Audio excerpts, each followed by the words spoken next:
Bismillahirrahmanirrahim. Alhamdulillah Rabbil Alamin. Wabihi nasta'in ala umuri dunya waddin. Allahumma salli wa sallim wa barik ala habibir rahman wa sayyidil akwan al-hadir ma'a man salla alaihi fi kulli zaman wa makan wa ala alihi wa sahbihi wa tabihi bi ihsan. Muslimina muslimat rahimakumullah. Assalamualaikum warahmatullahi wabarakatuh. Alhamdulillah, syukur pada Allah Ta'ala yang telah pertemukan kita pada malam ini, yaitu Khamis malam Jumaat di Masjid Al-Istighfar, Pasir Ris, Singapura. Marilah sama-sama para jemaah sekalian, sebelum kita mulakan pengajian kita beristighfar, memohon ampun kepada Allah dan mengingati tiada Tuhan melainkan Allah dan menyebut nama Allah. Khusyukkan hati kita pada Allah, lupakan segala ingatan dunia kita, tutup mata zahir kita dan buka mata hati kita.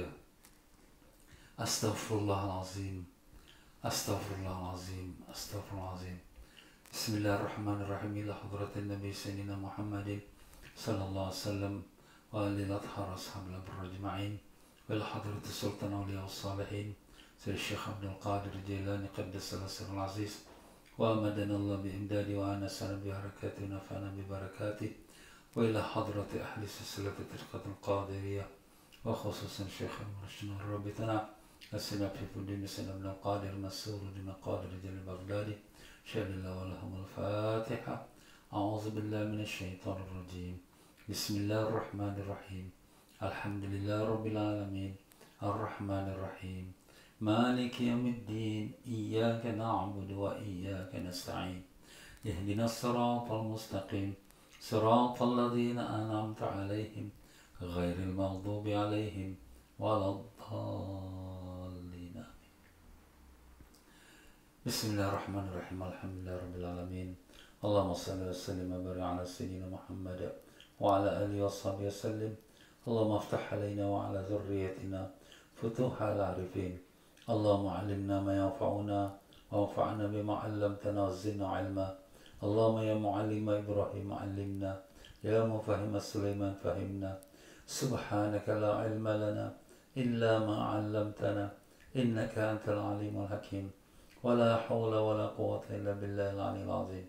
إلهنا أنت مقصودنا ورضاك مطلوبنا، أعطنا محبتك ومعرفتك.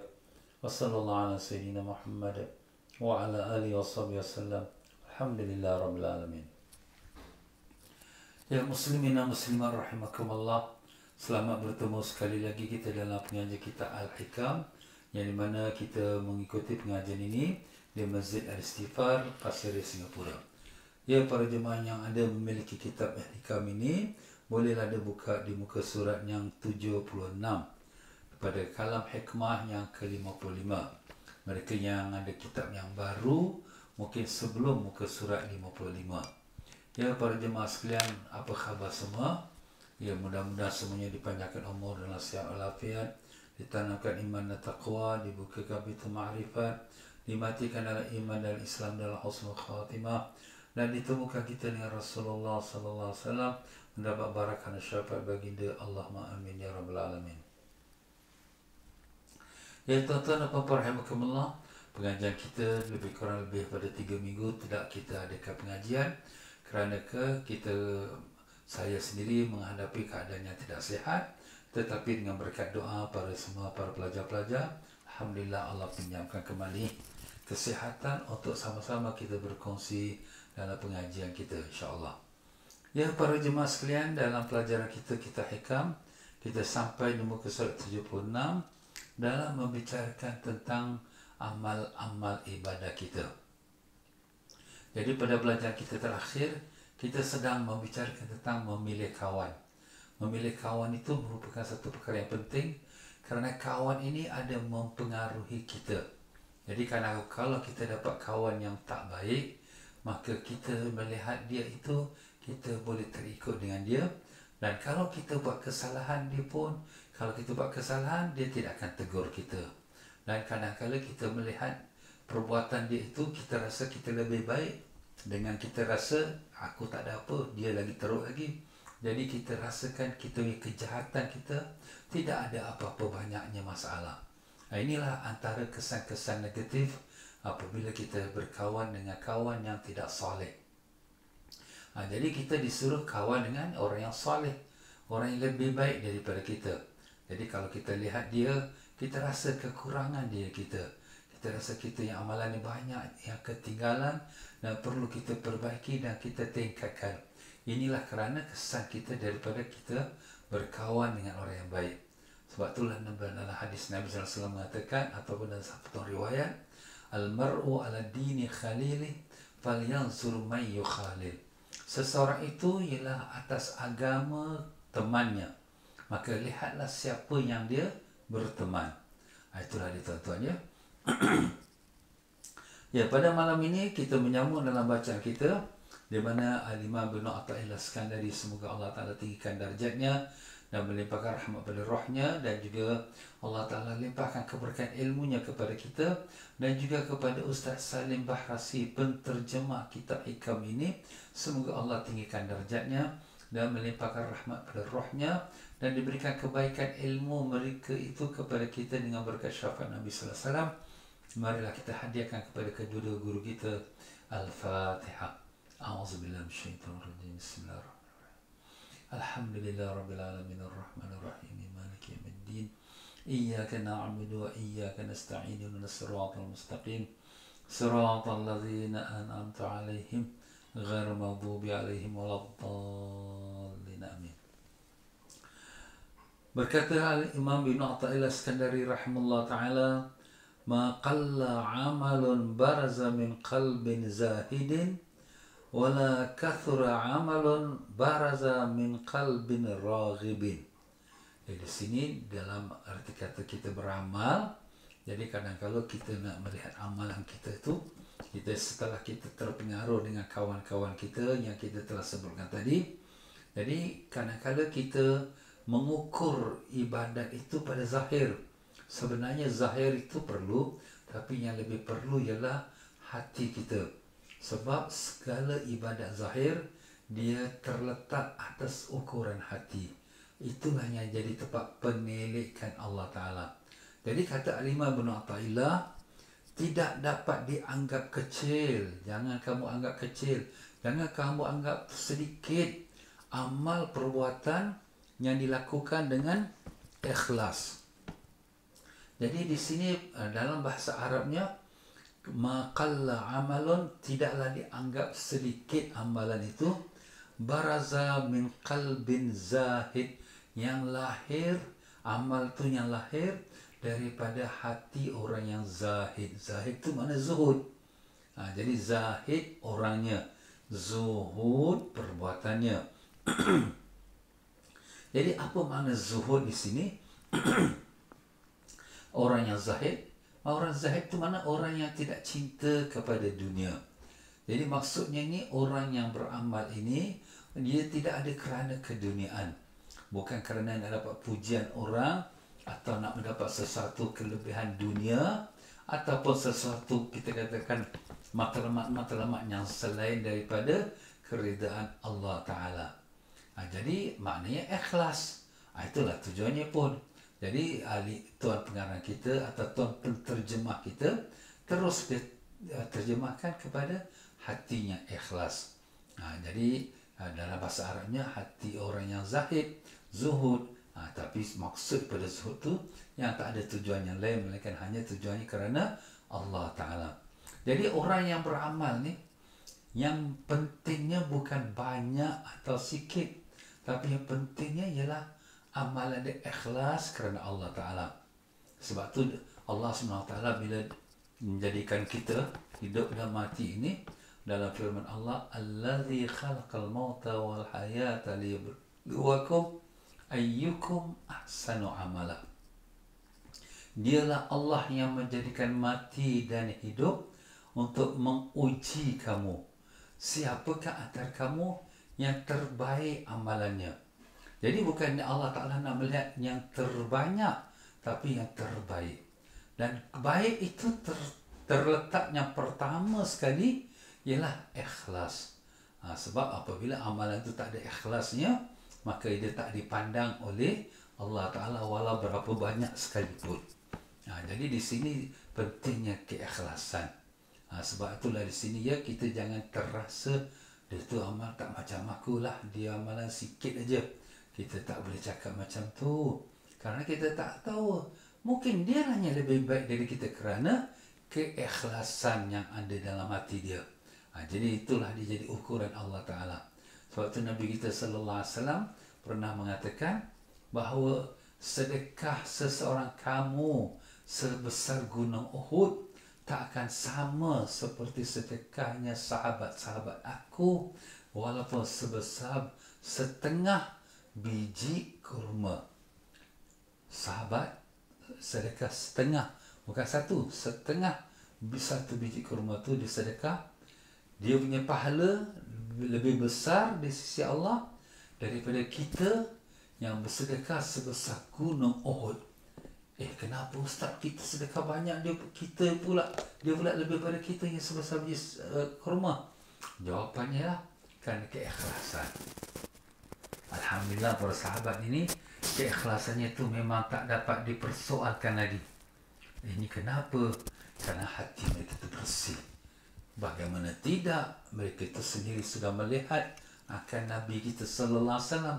Cahaya nur Nabi sallallahu alaihi wasallam itu memancar sampai masuk ke dalam hati rohani mereka.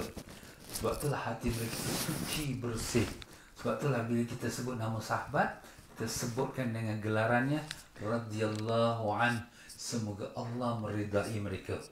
Itulah dia tuan-tuan para sahabat Nabi kita sallallahu alaihi wasallam. Jadi Nabi sallallahu alaihi wasallam berikan gambaran, jangan kamu nampak kecilnya sedekah sahabat aku dengan hanya separuh biji kurma. Bahkan separuh biji kurma itu sedekah mereka lebih besar daripada sedekah kamu yang sebesar gunung Uhud. Itulah dia tuan-tuan dan puan-puan. Itu baru rangkapan pertama. Rangkapan yang kedua dan sambungannya terus lagi. Dan tidak dapat dianggap banyak amal yang dilakukan oleh seseorang yang tidak ikhlas. Jadi amal banyak tapi tak ikhlas, tak boleh dianggap banyak. Ini kalau ikut dalam bahasa Arabnya, la kathura amalun, dan tidaklah dianggap banyak sesuatu amal, baraza min qalbin, yang lahir daripada hati, raghibin. Raghibin tu yang tamak, raghibin tu yang ada keinginan, raghibin tu yang ada tujuan. Apa pula tu? Ya, dia ada selain daripada kerana Allah, ada setujuan-tujuan keduniaan. Itulah dia. Untuk nak dapatkan nama, dapatkan kedudukan, umpama untuk bisnes dia, wah dia ni baguslah, dia ada warak lah, ni kedai dia ni boleh dipercayai, dia ni Pak Haji lah. Jadi nampak. Jadi oleh kerana untuk sesuatu yang lain dia buat, walaupun ada nawaitu itu kerana Allah Ta'ala, lillahi ta'ala, tapi ada sambung juga kerana sesuatu. Kerana sesuatu tu dia tak sebut lah, tapi itu tersemat dalam hati dia. Itu tidak ada siapa yang tahu, mereka yang tahu hanya Allah Ta'ala. Kita pun kadang-kadang kita rasa kita dah ikhlas. Ustaz, saya buat ni kerana Allah Ta'ala. Tak tahu lagi. Yang tahu kita ikhlas atau tidak hanya Allah Ta'ala. Apalagi kalau memang ada tujuan yang lain. Tujuannya supaya orang melihat dia baik, supaya orang puji dia. Tujuannya supaya orang melihat dia orang alim, supaya orang sanjung dia. Tujuannya supaya orang tengok dia tu orang yang boleh dipercayai, orang lantik dia menjadi ketua. Jadi apabila dia beramal sesuatu amalan banyak, umpama dia nak bersedekah, ramai orang bersedekah. Umpama dia nak buat bantuan, ramai orang nak buat bantuan. Jadi di sini orang pun tengok, bagus dia.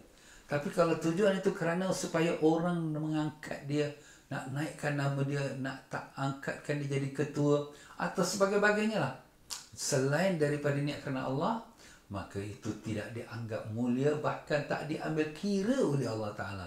Jangan kamu anggap tu satu perkara yang banyak kerana dia tak ada apa nilai. Sebab itulah di sini pentingnya amal tu kerana Allah, ikhlas kerana Allah. Kadang-kadang memang kita pun rasa kita ni buat kerana Allah, Memang kita tak ada tujuan yang lain, Ustaz. Saya buat ni memang betul-betul kerana Allah SWT. Ya, bukan untuk dapat nama ataupun kedudukan ataupun pujian. Tetapi itu pada sangkaan kita. Kadang-kadang memang susah nak cakap bab ikhlas ni. Sebab kalau kita nak kata kita ikhlas pun kita tak boleh nak kata. Sebagaimana pernah Nabi kita sallallahu alaihi wasallam pernah ditanya oleh seorang sahabat, "Ya Rasulullah, apa tu ikhlas?"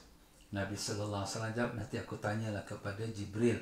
"Ya Jibril, apa tu ikhlas?" Jibril kata, "Nantilah aku tanya kepada Allah Ta'ala." "Ya Allah, apa tu ikhlas?" Maka Allah Ta'ala kata kepada Jibril, "Beritahu pada Nabi Muhammad sallallahu alaihi wasallam, ikhlas tu sirrun min asrari, satu rahsia daripada rahsia aku. Ahabahu liman asya, aku berikan, aku hadiahkan pada siapa yang aku kehendaki." Jadi maknanya tahu hamba tu ikhlas atau tidak hanya Allah. Kadang-kadang kita pun rasa kita ikhlas, tapi sebenarnya kita belum ikhlas. Nah, memang tuan-tuan dan puan-puan ya, ikhlas ni rahsia. Bila kita kata rahsia, yang tahu hanya Allah. Itulah namanya rahsia. Jadi sebab itulah di sini kadang-kadang kita nak kata, "Ambillah ni, saya hadiah awak ni, saya ikhlas." Awak mengaku ikhlas tu sudah menunjuk. Menunjuk itu sudah riak. Habis Ustaz nak cakap macam mana Ustaz, saya ni buat kerana Allah Ta'ala. Cakap je lah, ambillah hadiah saya ni yang tak seberapa ni. Semoga Allah terima dia menjadi amalan ikhlas. Kita mengharap Allah jadikan dia amalan ikhlas. Sebab tu di sini orang yang ikhlas ni pun dia bimbang atas diri dia. Kenapa? Dia takut diri dia tertipu dengan amalan dia. Sebab tu berkata salah seorang ulama iaitu Sahal Tasatturi mengatakan, "Al-nasu halka." Semua manusia itu binasa. Binasa kerana apa? Kerana mereka akan mati dan mereka akan menghadap mahkamah Allah, di mana amalan-amalan mereka itu akan dibongkar. Binasa kita, hancur kita, mati kita, habislah kita. Illal amilun, illal ulama. Melainkan alim-alim ulama. Sebab ulama dia ada ilmu. Tetapi al-ulama'u maghrurun, tapi ulama ni semua tertipu. Kenapa tertipu? Dia rasa dia sudah alim dah cukup. Belum. Illal amilin, melainkan orang yang beramal. Kalau ada ilmu tapi dia tak beramal, tak ada apa-apa manfaatnya. Ilmu tu tujuannya untuk beramal. Kalau tak beramal, tak ada apa faedah. Macam obat. Obatnya tujuannya untuk kita makan. Kita tak makan, tak sembuh sakit kita. Wal amilun mardudu, dan orang yang beramal tu ditolak amalannya. Illal mukhlisin, melainkan orang yang ikhlas. Allah, ya. Dia amalan banyak, sedekah banyak, setinggi gunung, tapi semuanya ditolak oleh Allah Ta'ala. Illal mukhlisin, melainkan orang yang ikhlas. Allah, Allah, Allah. Kita pun bimbang tuan-tuan. Nak mengaku kita ikhlas pun kita tak berani. Maka disebut lagi wal mukhlisun, dan orang ikhlas tu ala wajalin bima yukhtamu bih, sentiasa dalam kebimbangan bagaimana dia di akhir umur. Allah, dia pun dalam takut. Bukan dia rasa, aku dah amal, aku dah ikhlas, aku nak mati bila terserah pada Allah, aku dah siap sedia. Tidak. Orang yang